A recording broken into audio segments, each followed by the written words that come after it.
Wake up मतलब जागना, उठना। आई वेक अप एट 5 AM, मैं सुबह 5 बजे उठती हूँ। ब्रश टीथ, दांत साफ करना।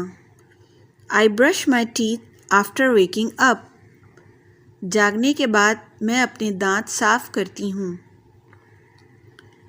Take a shower, I take a shower before getting dressed, तैयार होने से पहले मैं नहाती हूँ। गेट ड्रेस्ड मतलब तैयार होना। I get dressed for work in the morning, काम पर जाने से पहले मैं तैयार होती हूँ। टेक ब्रेकफास्ट, नाश्ता करना। I take breakfast before heading to work at 7:30 AM, काम पर 7:30 बजे जाने से पहले मैं नाश्ता करती हूँ। गार्डनिंग, बागबानी करना।